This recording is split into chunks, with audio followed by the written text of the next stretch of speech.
Muy bien, continuamos con nuestro estudio de las cartas generales, conocidas también como las cartas pastorales, ¿verdad? Algunos le llaman, perdón, las cartas católicas, ¿verdad?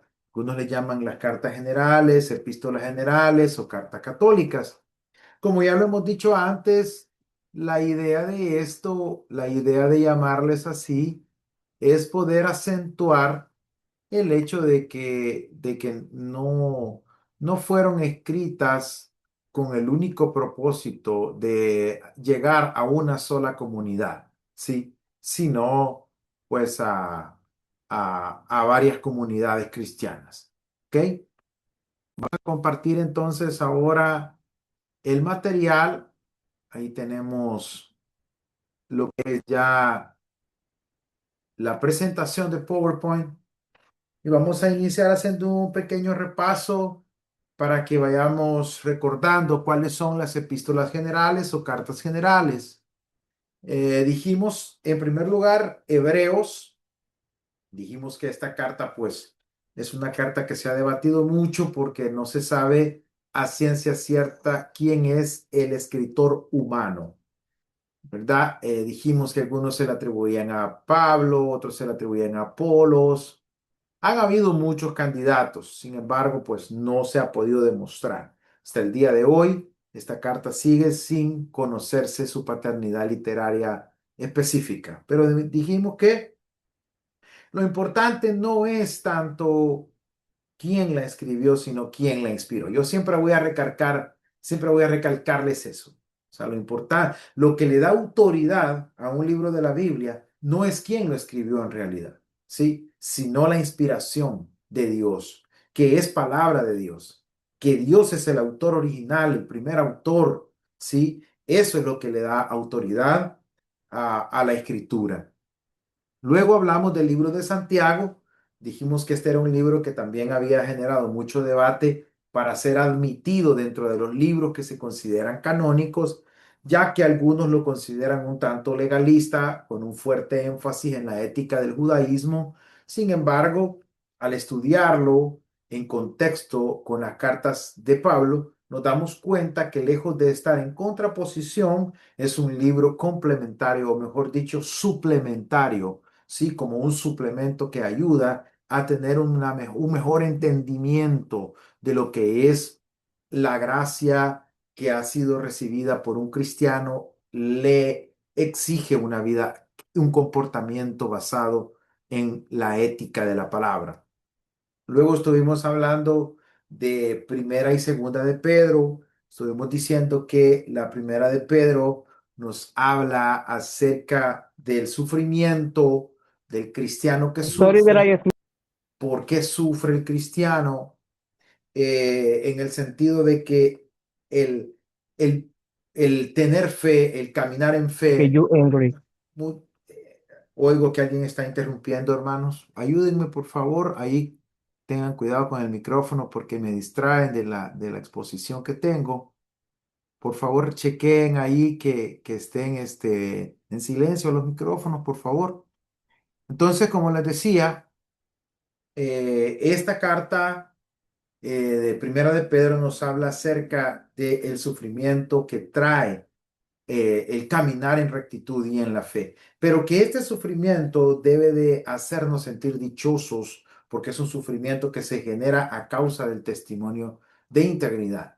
No así el que sufre por andar en su desorden. Ese no es el caso, ¿verdad? De la primera de Pedro. En la segunda de Pedro, pues se habla del verdadero conocimiento y las advertencias acerca de aquellos que quieren torcer la verdad, enseñar doctrinas falsas. Y estuvimos haciendo una pequeña distinción entre un falso profeta y un falso maestro. Ahora nos corresponde estudiar primera, segunda y tercera de Juan. Y si nos queda tiempo, llegamos a Judas para dejar para el próximo lunes exclusivamente Apocalipsis, porque necesito explicar muchas cosas que tienen que ver con este libro.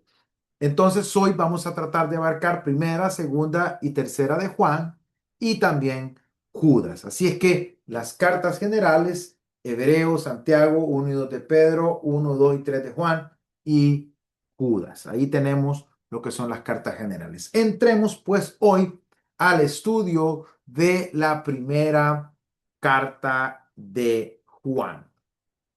Veamos algo acerca de esta carta. Al apóstol Juan comúnmente se le ha llamado el apóstol del amor. Así se le llama al apóstol Juan.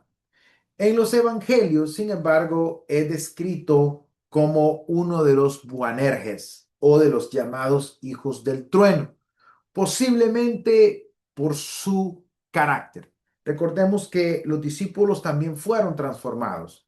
En su primera interacción con Jesús, muchos de ellos pues necesitaban un discipulado. Necesitaban ese discipulado que los fuese transformando, amoldando a través de las enseñanzas de Jesús. Entonces, en un inicio, posiblemente Juan, pues tenía un carácter fuerte y se le identifica como uno de los hijos del trueno. Sin embargo, años después de experiencia ya en el Evangelio, lo vemos transformado y maduro. En realidad, hermanos, de eso se trata el Evangelio. El Evangelio se trata de que seamos transformados. El Evangelio no se trata solamente de la salvación eterna, que eso es lo principal que llegamos buscando, una salvación para nuestras vidas, para nuestra vida eterna. Eso está excelente. Pero el Evangelio también implica una transformación, un caminar hacia la madurez. Y esta madurez tiene que ver con la madurez del carácter. Y esta madurez del carácter tiene que ver con la formación del carácter de Cristo en el cristiano a través del fruto del Espíritu en el creyente. Entonces, el Evangelio va produciendo una transformación, va transformando a aquel discípulo impulsivo, inmaduro, lleno de situaciones negativas, lo va transformando en un siervo de Jesucristo, en un servidor de excelencia, lo va transformando en alguien que está dispuesto a dar todo por la causa de su Señor, es decir, de Jesucristo. Y ese es el caso de los discípulos, aquellos discípulos llenos de situaciones, de conflictos, llenos de cosas un poco extrañas.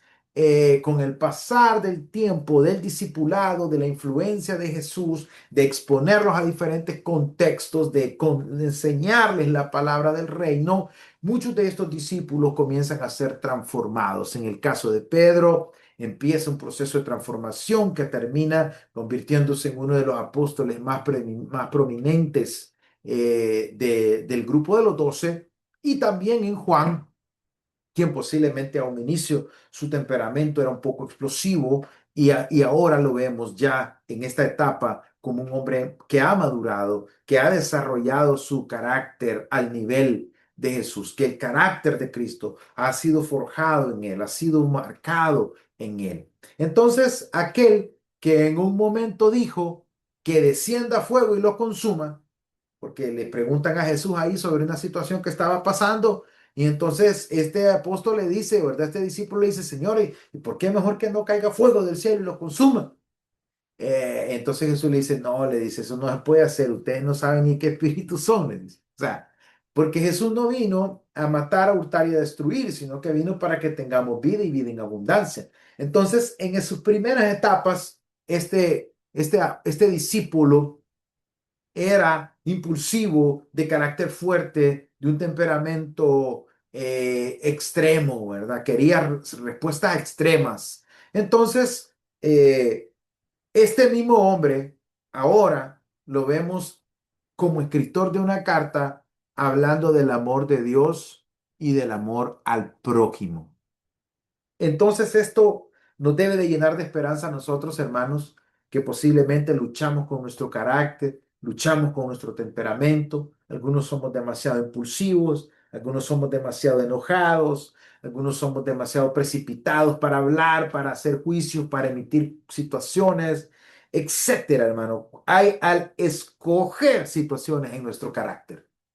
Pero esto debe de llenarnos de fortaleza y de ánimo que si seguimos conectados con Cristo, aprendiendo de su palabra y nos vamos sometiendo, en verdad sometiendo a Dios, nuestro carácter puede cada día ir transformándose y dejar de ser esas personas inmaduras que ahora somos para convertirnos en discípulos maduros. Y esto es para todos, hermanos. Todos necesitamos cada día ir siendo transformados. El error particular, veamos un poco sobre el trasfondo, perdón, un poco sobre el trasfondo de esta carta.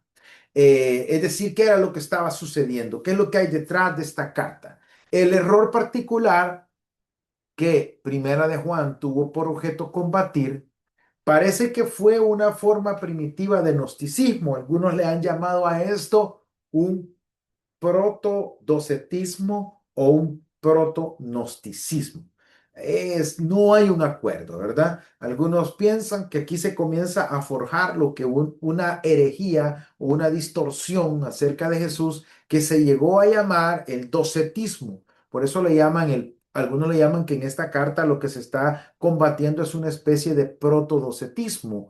¿Y qué es el docetismo? El docetismo era una enseñanza que se volvió un poco popular en el contexto de estas cartas, en el cual se afirmaba que Jesús no había sido humano, que Jesús no había tenido un cuerpo como tal, un cuerpo físico, un cuerpo material, un cuerpo de carne y hueso, sino que Jesús era una especie de holograma, una especie de fantasma, con un cuerpo fantasmagórico. Es decir, que usted podía percibirlo, podía verlo, pero en realidad él no era material. Su cuerpo no era material. Entonces, esto se llega a conocer como el docetismo.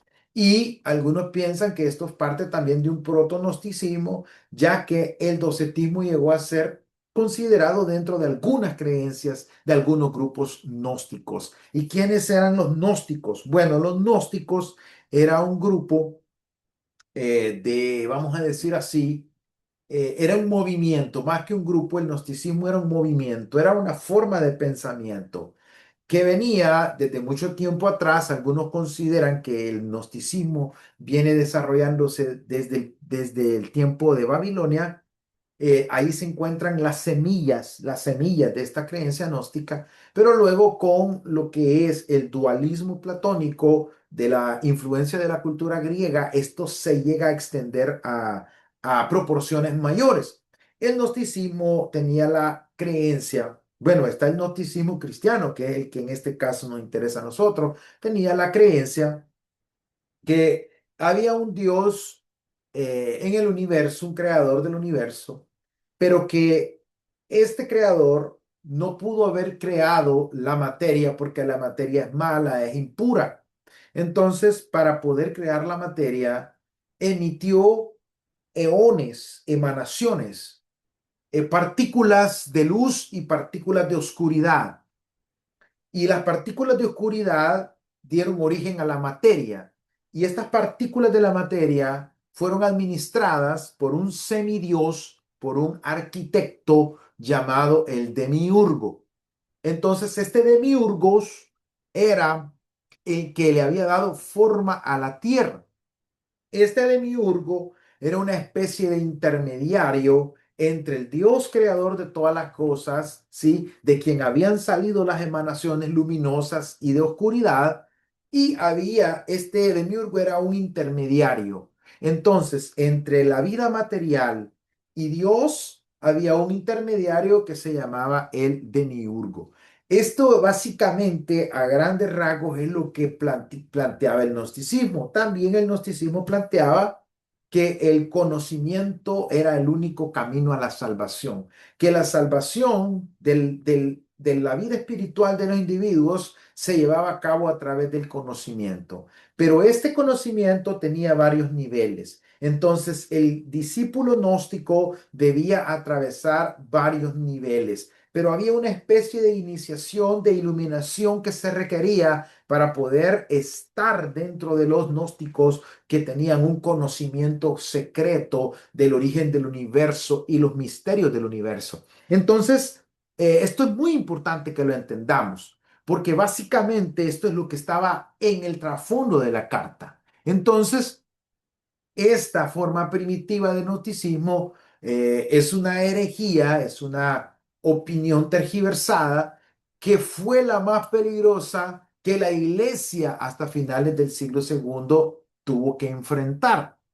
El gnosticismo era una filosofía religiosa, más que un sistema separado. Por eso es que le digo que no es que era una secta gnóstica como tal, sino que era más bien una filosofía religiosa, una forma de pensar y de interpretar, en el que se combinaban elementos religiosos con elementos de la filosofía y con un poco de aspectos de la teología griega y algunas especies de religiones mistéricas que tenían ciertas creencias esotéricas. Entonces, yo quiero que usted vea cómo esto es el trasfondo de la carta. Y por eso es que hay muchas declaraciones que ahora que leamos la carta, vamos a poderlas entender desde una mejor perspectiva. Entonces, este es una filosofía religiosa más que un sistema separado. Pongamos atención a esto.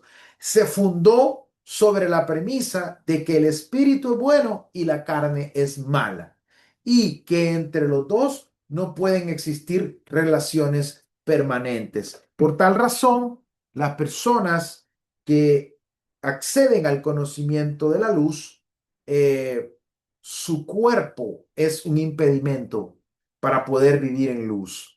Eh, y hay una especie de cuerpo luminoso en cada uno de los creyentes o en cada una de las personas. Hay una especie de ser luminoso que es esa chispa, esa emanación de vida que salió del Dios creador. Y el cuerpo es una emanación oscura. Entonces vea qué interesante esta perspectiva de pensamiento. Y eso era básicamente las creencias que estaban comenzándose a infiltrar dentro de las congregaciones. Y algunos cristianos habían caído, se habían enredado en estas explicaciones que aparentemente tenían pinta, tenían una fachada de ser explicaciones muy racionales, muy académicas, muy prestigiosas para los que se consideraban personas muy pensantes. Entonces, ¿qué pasa? Hay necesidad de defender la fe. Hay necesidad de responder ante esta situación. Y en primer lugar, esta carta responde asegurando este concepto, el concepto de luz y amor. Estas dos palabras, que son peculiarmente juaninas o juánicas, son prominentes en esta epístola. Ambas se usan como descriptivas de la deidad. ¿De qué es la deidad? De la divinidad. Ahora, yo quiero que abra por favor su Biblia en la primera carta de Juan, capítulo 1, versículo 5. Capítulo 1:5 dice la escritura: este es el mensaje que hemos oído de él y os anunciamos. Dios es luz y no hay ningunas tinieblas en él. ¿Por qué está diciendo Juan esto? Algo que para una persona hoy en día, en este pleno siglo XXI, es completamente obvio que Dios es un ser bueno, donde solo hay luz. Pero para este tiempo en el que esta carta se escribe, la situación era que había ya una influencia del pensamiento en la que se consideraba que Dios, que ese Dios creador había emanado partículas de oscuridad y que en este Dios creador coexistía la luz y la oscuridad. Por esa razón es que Juan está diciendo aquí claramente, tajantemente, este es el mensaje que hemos oído de él, es decir, del Señor Jesucristo. Y os anunciamos, Dios es luz y no hay ningunas tinieblas en él. Entonces, esta parte lo que está haciendo es desmintiendo esa cosmovisión, esa perspectiva de entender a Dios. Está diciendo claramente, no hay tal. ese Dios del que están hablando estos protonósticos o estos protodocéticos o estas personas, ya que esos son calificativos que se han creado a lo largo de la historia para identificar este tipo de enseñanzas. Eso que están hablando estas personas no es lo que nosotros hemos escuchado. Este no es el testimonio que Jesús nos dio acerca del Padre. Él nos enseñó que el Padre es luz y no hay tinieblas en él. Luego, si usted se fija en el capítulo 4 versículo 8, yo quiero que usted vea conmigo, 4:8 dice, el que no ama no ha conocido a Dios porque Dios es amor. ¿Qué quiere decir esto? Esto quiere decir que el amor se trata de el carácter del individuo. Pongamos atención a esto. ¿Qué quiere decir? Bueno, tú estás en luz, tú conoces al Dios de luz, entonces tú debes amar, porque la luz se refleja a través del amor en la tierra. Entonces, ¿qué está diciendo? No me vengas a mí con esas explicaciones filosóficas, vamos a decir, astrales.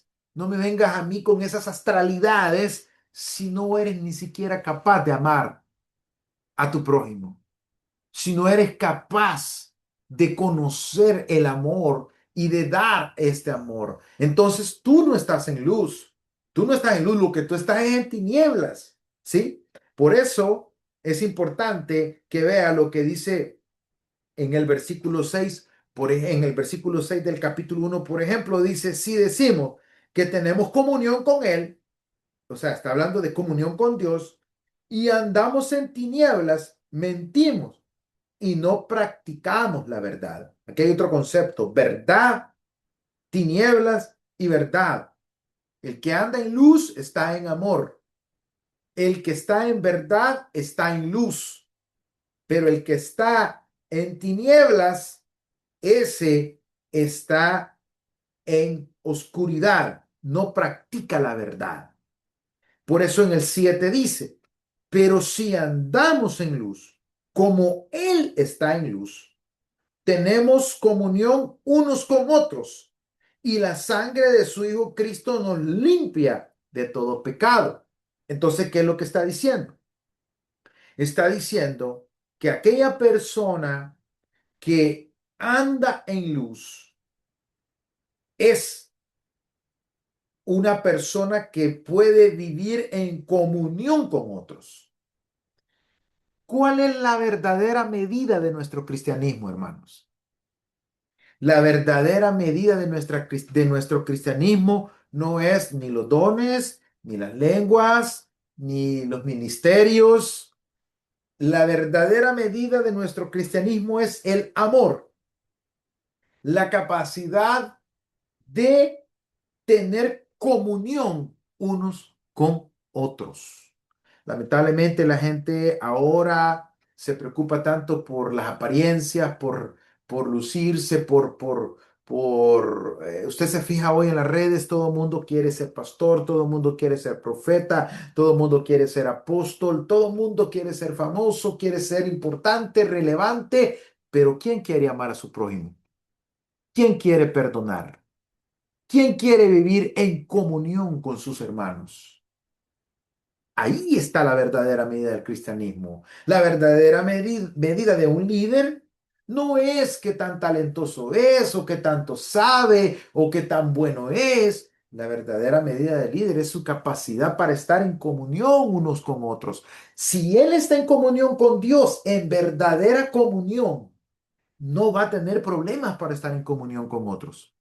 Pero si él no está en una verdadera comunión, va a tener dificultad para estar en comunión con otros. Entonces, la medida es estar en comunión con otros. ¿Cómo ellos iban a saber si estaban, que estaban en la verdad? ¿Cómo ellos iban a saber que estaban en la verdadera luz de Dios a través del amor y a través de la comunión con otros? Entonces, aquí hay ya un aspecto ético y práctico. O sea, tú no puedes estar en luz y comportarte como hijo de las tinieblas.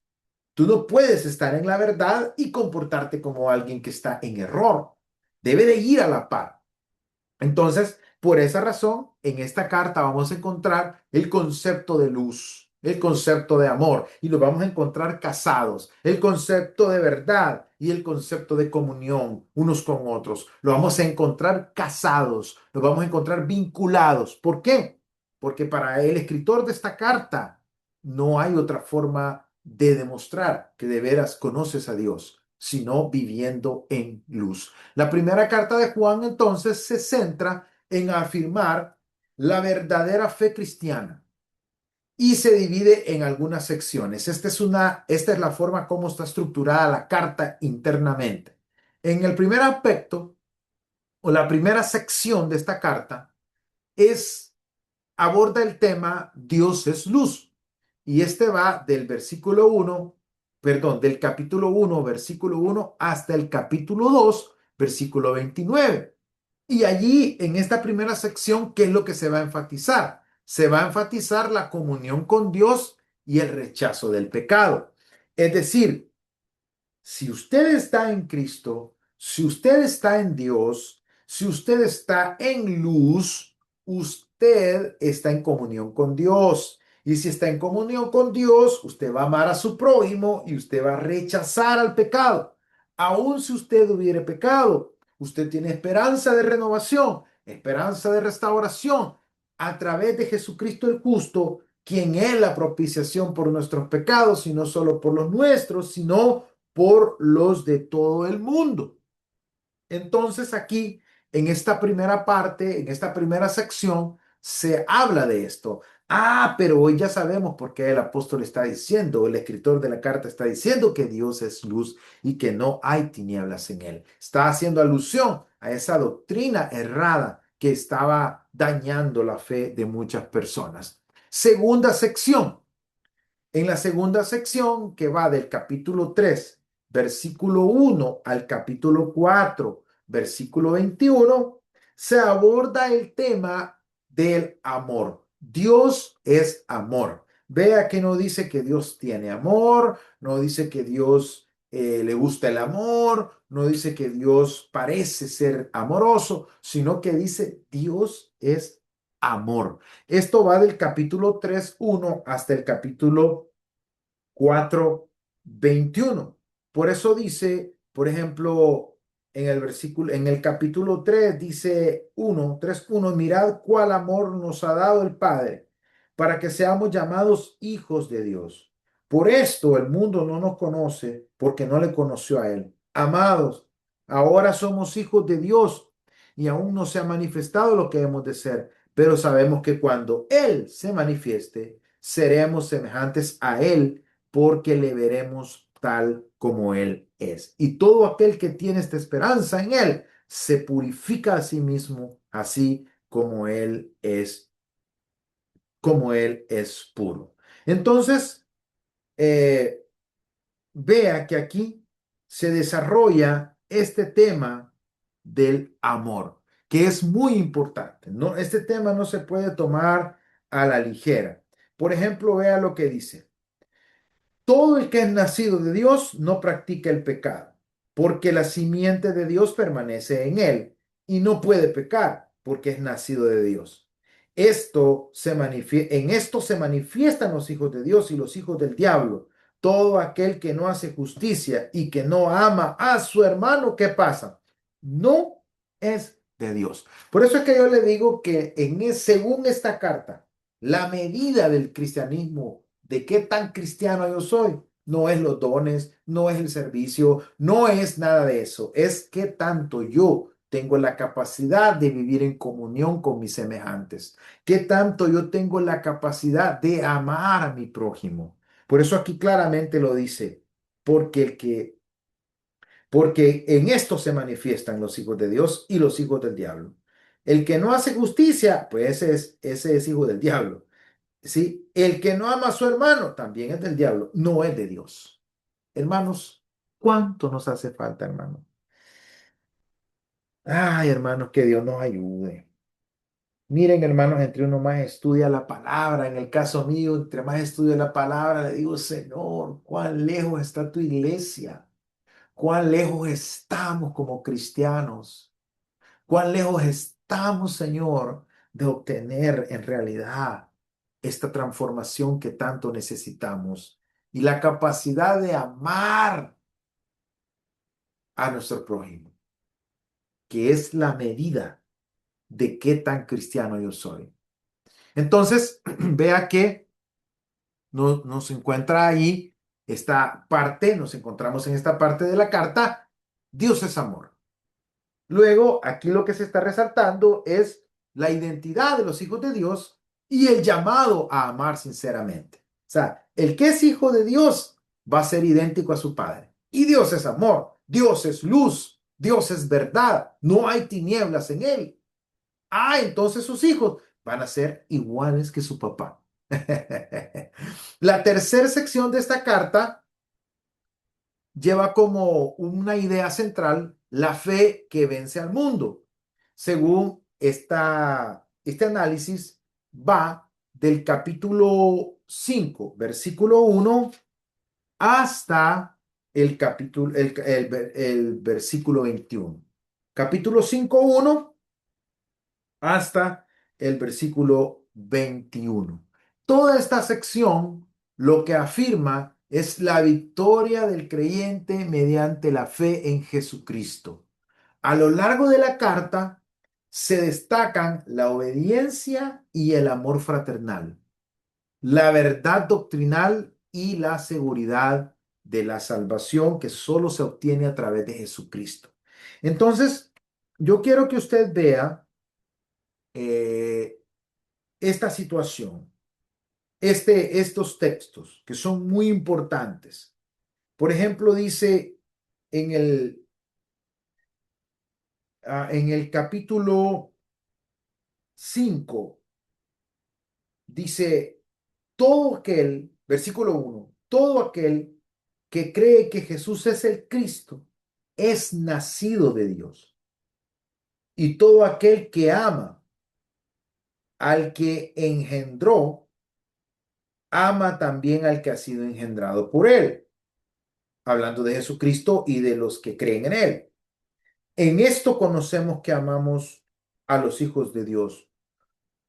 Cuando amamos a Dios y guardamos sus mandamientos, pues este es el amor a Dios, que guardemos sus mandamientos. Y sus mandamientos no son gravosos, porque todo aquel que es nacido de Dios vence al mundo. Y esta es la victoria que ha vencido al mundo, nuestra fe. ¿Quién es el que vence al mundo, sino el que cree que Jesucristo es hijo de Dios? ¿Por qué está diciendo esto él? ¿Por qué está diciendo él que el que cree que Jesús es el Cristo es nacido de Dios? Porque muchos estaban negando que Jesús fuera el Hijo de Dios. Muchos estaban negando que en verdad Jesús fuera el Hijo de Dios y lo estaban viendo como una especie de demiurgo, como una especie de ser intermediario entre el Dios creador de todas las cosas y la creación. Entonces ellos estaban diciendo, este Jesús en realidad no es Dios, no, en él no está la deidad, sino que es una especie como de semidios, como una especie de demiurgo, como una criatura que está allí para poder intermediar entre el creador de todas las cosas que no se puede contaminar con lo material y lo material. Entonces, este Jesús, pues por eso él está diciendo, este Jesús, ¿sí?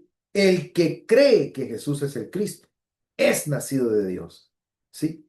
Entonces, ¿qué pasa con el que no cree? No es nacido de Dios. Así de simple. No es nacido de Dios. ¿Tá? ¿Y nacido de quién es? Nacido de el gnosticismo o de este proto-gnosticismo que aquí se avecina que vendría. Por eso dice el capítulo 5 versículo 6 dice, este es Jesucristo, que vino mediante agua y sangre, no mediante agua solamente, sino mediante agua y sangre. Y el Espíritu es el que da testimonio, porque el Espíritu es la verdad. Entonces yo quiero que ustedes vean qué es lo que está diciendo aquí. Lo que está diciendo aquí es que Jesús en realidad tenía un cuerpo de sangre y carne.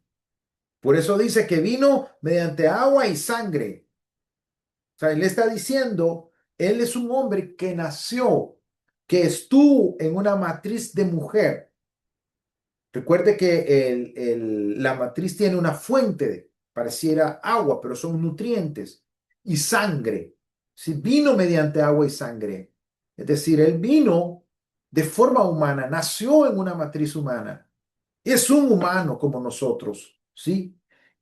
No mediante agua solamente. Es decir, no viene solo por lo espiritual, ¿sí? Sino mediante agua y sangre. Es decir, esta es una simbología que él está utilizando aquí. Él está tomando estos símbolos, el agua, la sangre. Recordemos que estos son dos elementos que tienen un gran significado a lo largo de toda la Biblia. La sangre que representa la vida, la sangre que representa la purificación de los pecados, ¿sí? El agua que representa la limpieza también, el agua que representa el origen de la vida. Recuerda el libro de Génesis, en el principio creó Dios los cielos y la tierra, ¿sí? Y el Espíritu de Dios se movía, dice, sobre la faz de las aguas. Entonces, ellos tenían la concepción de que el agua era la que generaba vida también. Y aquí está utilizándose toda esta simbología y también está haciendo referencia a que Jesús había nacido de un cuerpo humano, de una mujer o de un ser humano, y que por ende él tenía todas las cualidades de un ser humano. No era un fantasma, no era una aparición, era un ser. Ahora, ¿por qué era importante defender esta creencia?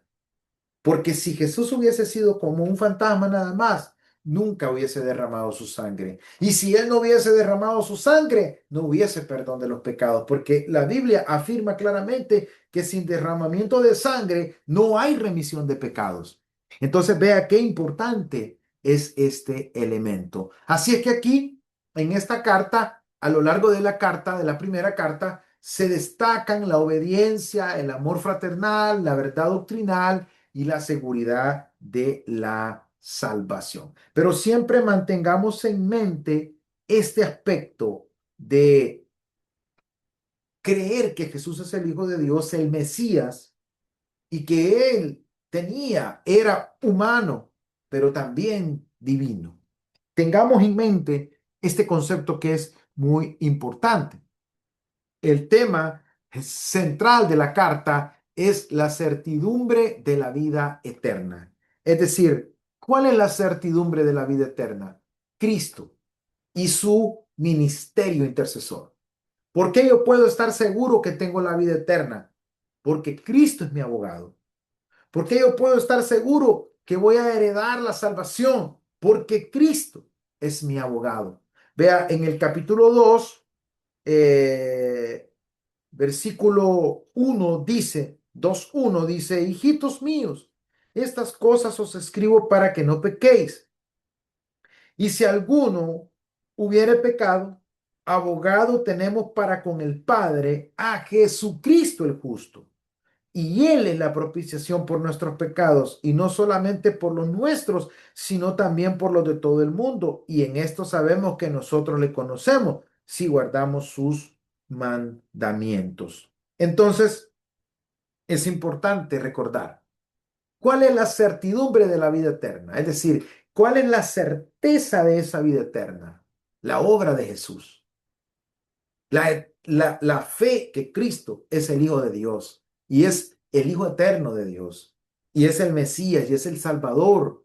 Esto, Él nos da la oportunidad de acercarnos a Dios y a través de su obra intercesora, a través de su ministerio reconciliador, a través de su obra defensora de nuestras debilidades humanas, su intercesión por nuestras faltas y culpas, nosotros podemos tener la certidumbre de la vida eterna. Esa es la única razón. No es ni porque seamos buenos ni porque, no, es por la fe en su obra y el mantenernos creyentes y también guardando su palabra. Porque una cosa es la fe y otra cosa es la práctica. Esto debe de ir unido.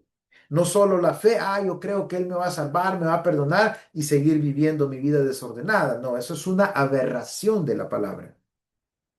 Se debe de, yo tengo la fe, yo tengo la certeza, recibo la salvación, Jesús intercede por mis pecados y por eso tengo la certeza de salvación, pero yo voy a vivir en la verdad, caminar en la verdad. ¿Y cuál es la verdad? Sus mandamientos, su palabra, entendiendo aquí mandamientos como el Evangelio de Jesús.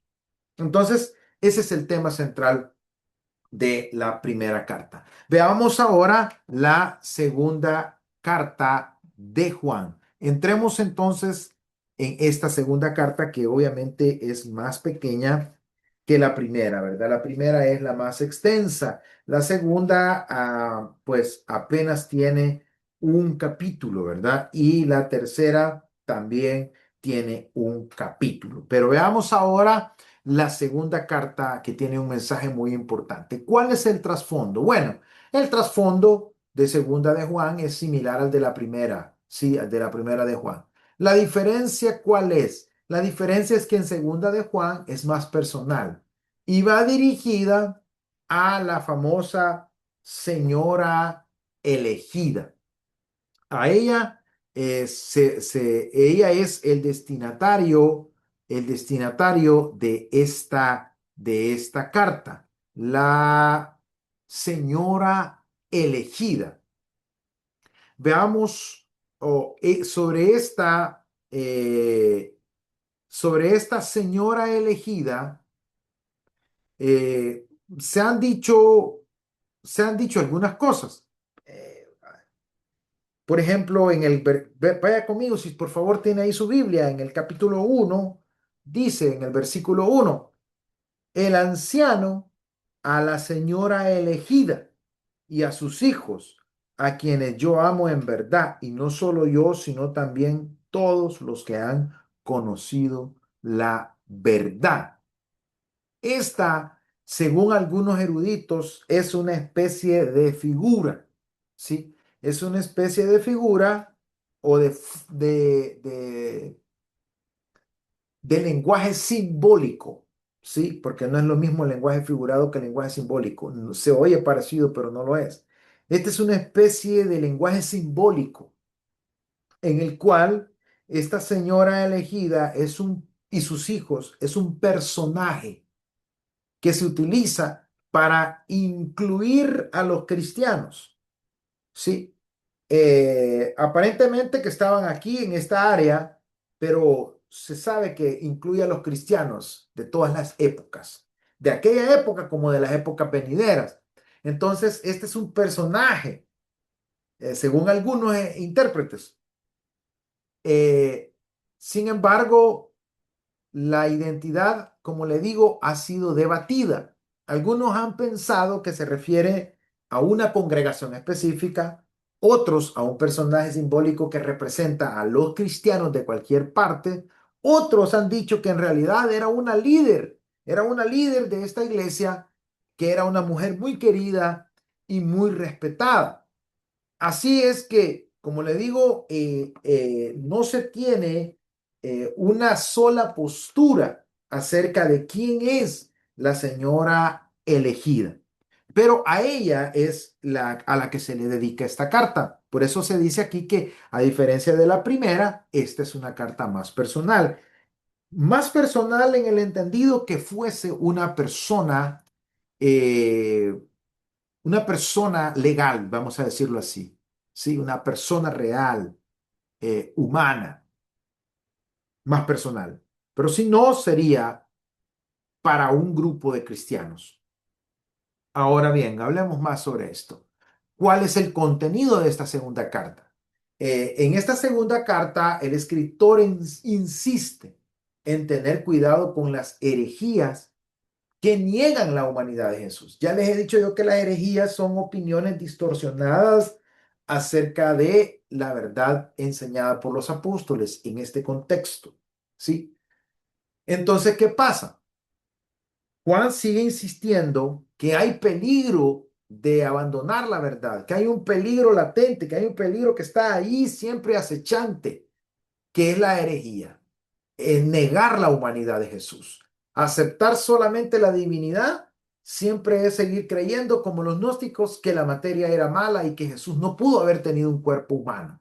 También insiste en la necesidad de permanecer en la verdad. Y yo quiero que usted vea la actitud de Juan y cómo él aconseja que la iglesia que estaba atravesando esta situación pueda tener un carácter firme con aquellos que son herejes, con aquellos que distorsionan la verdad del Evangelio. En el capítulo 1, versículo 10 y 11, como le digo, esta carta nada más tiene un solo capítulo y específicamente tiene 13 versículos. Pero veamos en el versículo 11, 10 y 11, dice, si alguno viene a vosotros y no trae esta doctrina, no lo recibáis en casa, ni le digáis bienvenido, porque el que le dice bienvenido participa en sus malas obras. Ahora, vea que él está diciendo, no se pongan a abrir su comunión de su hogar a gente que trae la distorsión, a gente que trae doctrinas confusas, a gente que está enseñando cosas que no son las que nosotros les hemos enseñado. Esta segunda carta es una breve exhortación que está centrada en la importancia de la verdad, el amor y la vigilancia contra el error. Y la podemos dividir en tres secciones, en tres partes. Primero, saludo e introducción, del versículo 1 hasta el 3, donde se va a destacar la verdad y el amor cristiano. En segundo lugar, exhortación a permanecer en la verdad y en el amor, en el versículo 4 y 6. Tercero, la advertencia contra los engañadores, en el versículo 7 al 11. Estos engañadores, ¿qué pasa? Niegan a Cristo. Estos son los que están negando la humanidad de Jesús y la divinidad. O sea, están negando que Jesús es el Mesías. Y concluye con los deseos de visitar personalmente y un saludo final del 12 al 13. Ahora, yo quiero que vea en el versículo 7. Si usted tiene su Biblia ahí, por favor, vaya al capítulo 1, versículo 7. Dice, porque muchos engañadores han salido por el mundo que no confiesan que Jesucristo ha venido en carne.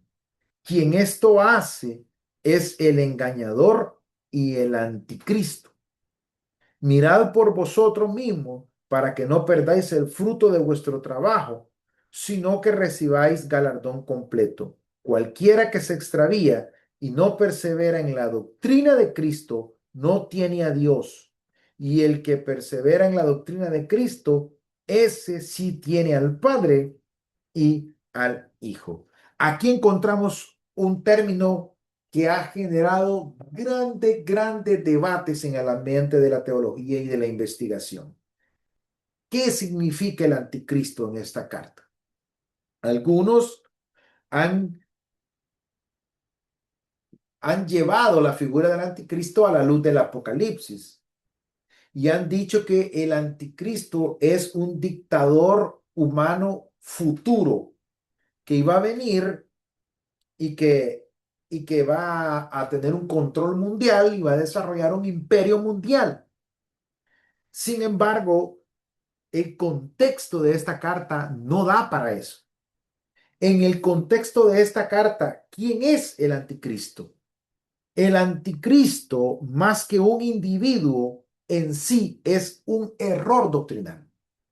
Aquí, en el contexto de la carta, históricamente hablando, es el que niega que Jesús es el Mesías, el que niega que Jesús es el Salvador, el que niega que Jesús vino en carne, el que niega que Jesús es nacido de una mujer, que es divino y que es humano, el que niega esto para Juan es el anticristo.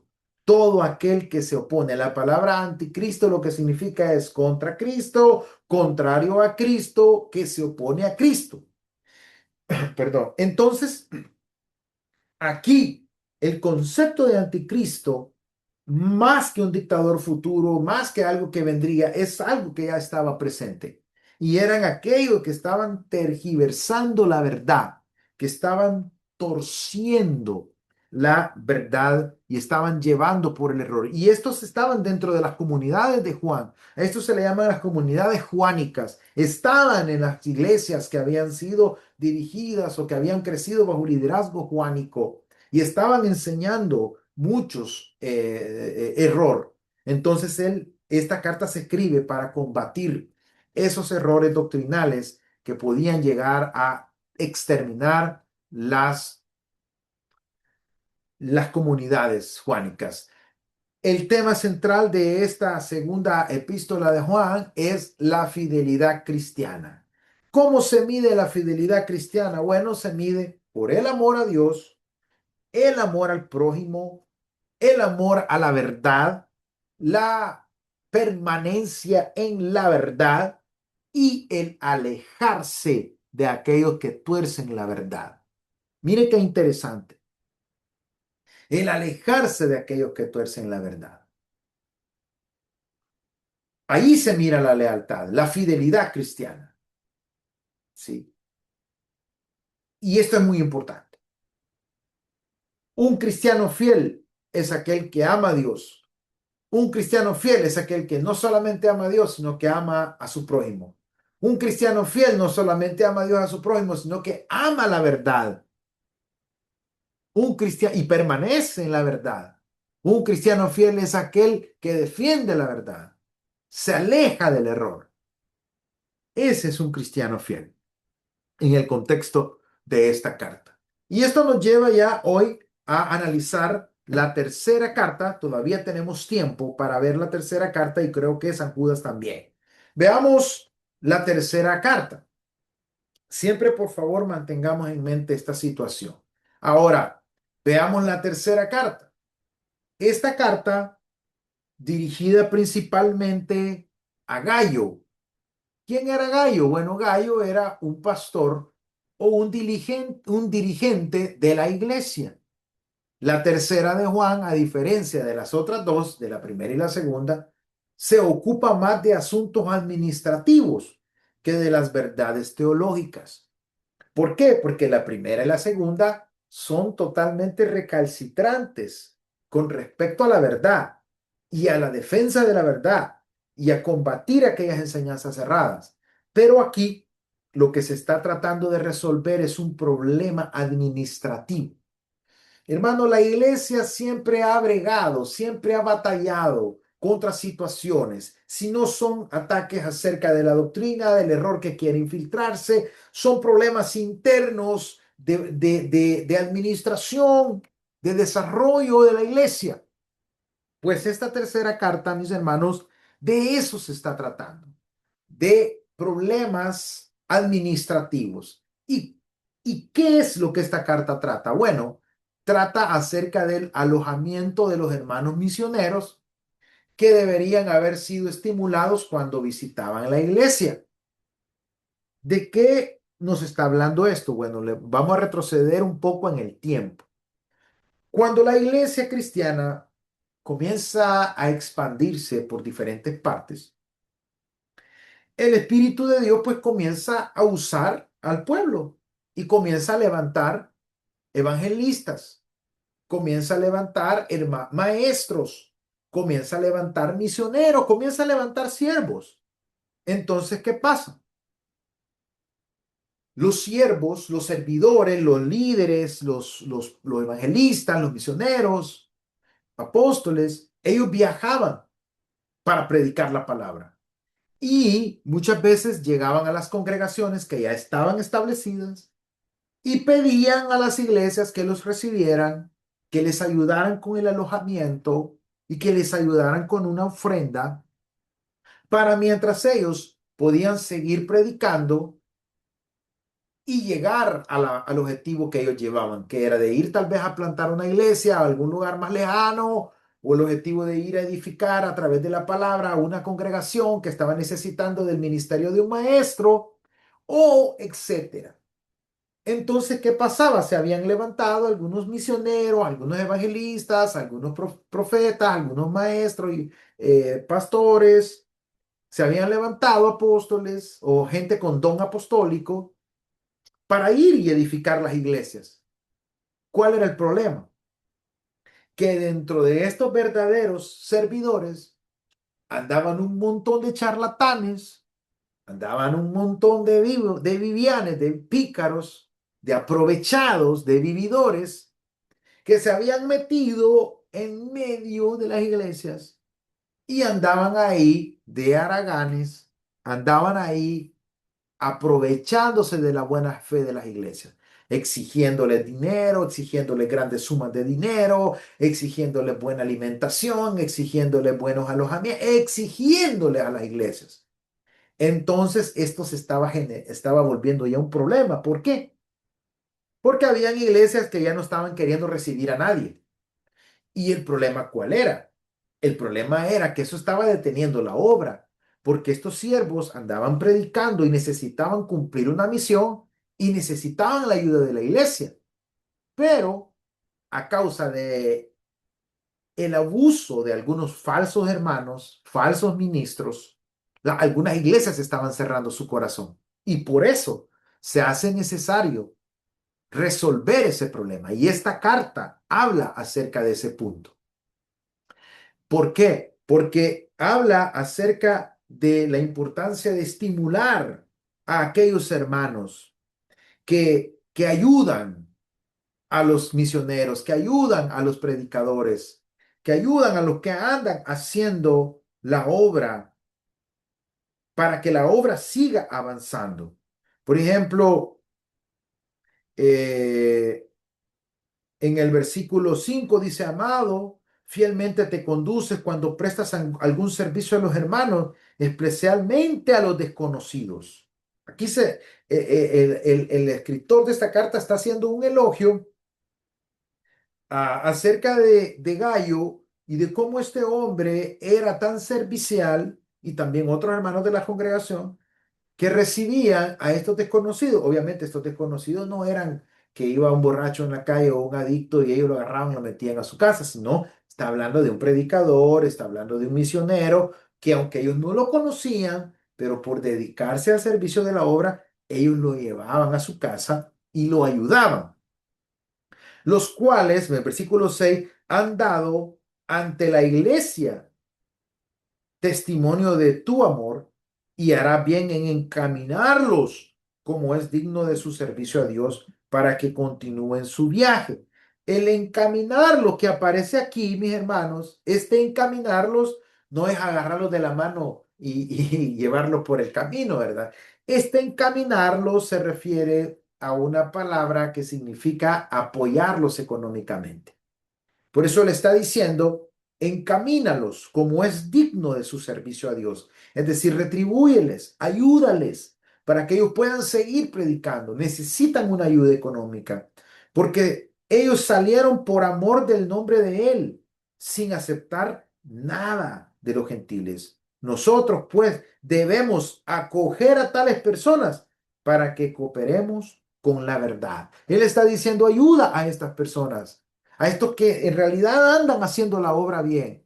Que el hecho de que otros hayan hecho cosas que no son correctas no te endurezcas tu corazón, sino siempre sigue ayudando, así como tú lo has hecho. Porque si no lo hacemos, dice, nosotros dejamos de cooperar con la verdad. Mire qué interesante. Cuando usted deja de ayudar con su finanza, de apoyar la obra con su finanza, usted está dejando de cooperar con la verdad.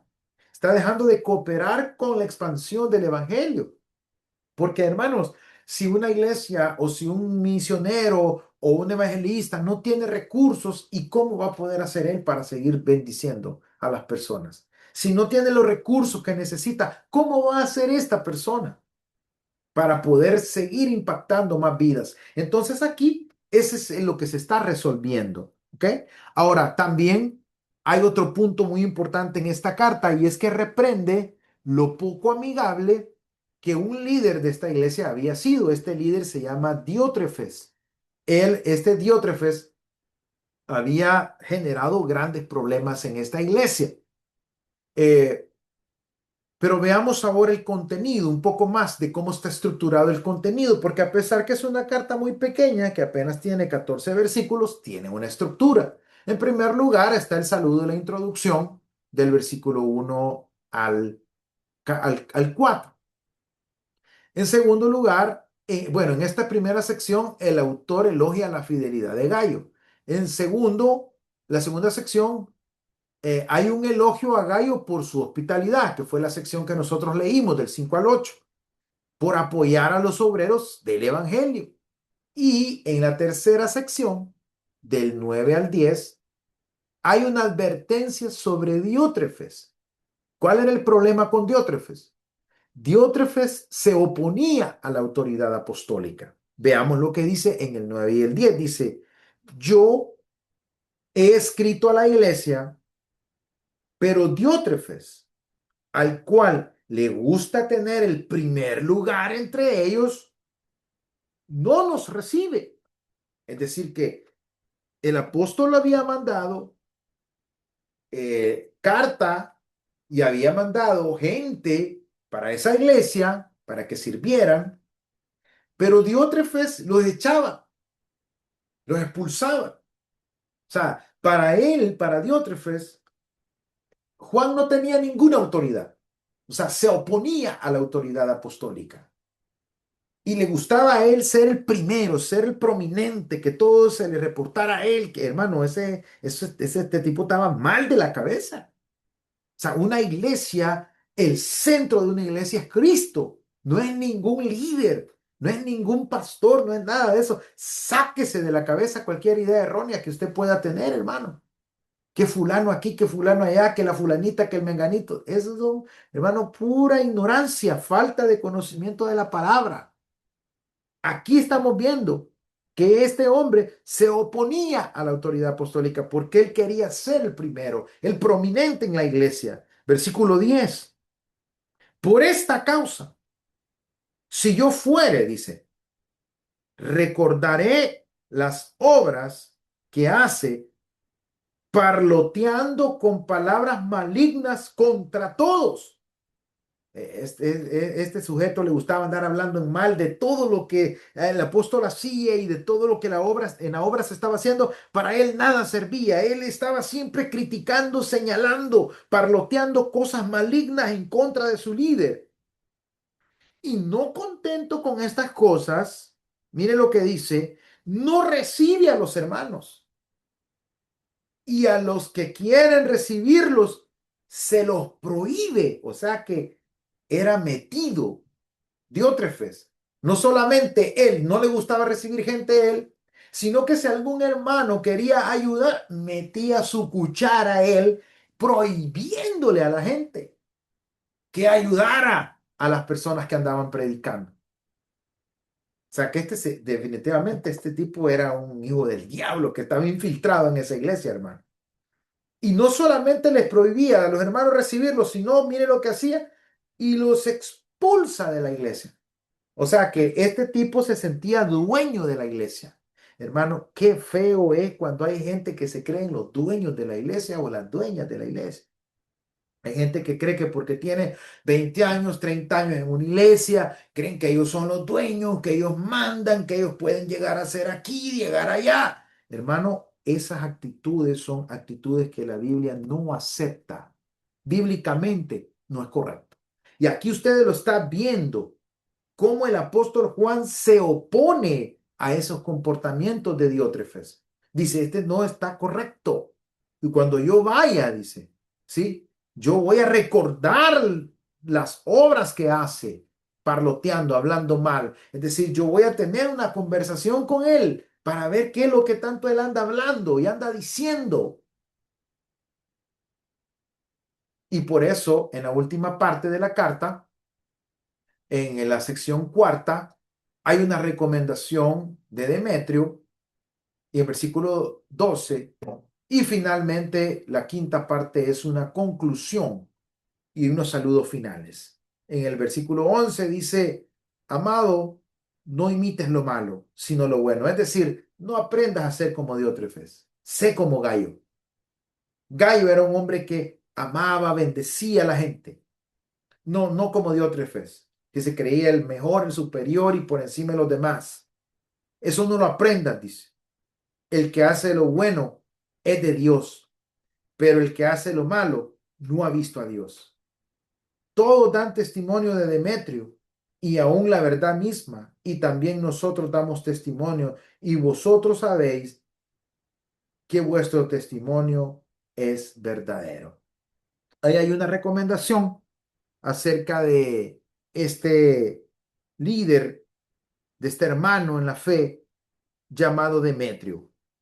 Muy bien, luego está la conclusión y los saludos finales. Dice, yo tenía muchas cosas que escribirte, pero no quiero escribirte la con tinta y pluma porque espero verte en breve.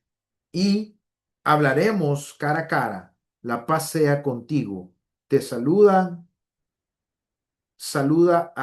perdón, la paz sea contigo. Los amigos te saludan. Saluda tú a los amigos, a cada uno en particular. Como le digo, esta carta es corta, tiene 15 versículos y tiene mucho contenido y está resolviendo problemas internos, problemas administrativos de la iglesia. Voy a quedarme hasta aquí, ya son las 8:23, ya no me va a alcanzar el tiempo para desarrollar la carta de Judas, pero en la próxima sesión voy a trabajar la carta de Judas y el Apocalipsis. Así es que vamos a quedarnos hasta aquí. El tema de esta carta es la práctica de la verdad. O sea, la verdad se practica. ¿Y cómo se practica? En mi trato hacia los demás. Allí practico la verdad. ¿Cuál era el propósito de esta carta? Bueno, Juan la escribió para alentar a Gayo por su generosidad y para rechazar a Diótrefes por su falta de claridad y caridad hacia los demás hermanos. Vamos a quedarnos hasta aquí. Hoy, mis hermanos, vamos a dar un tiempo para aquellos hermanos que tienen alguna duda, aquellos hermanos que tienen alguna pregunta o algún comentario acerca de lo que hemos dicho hasta este momento.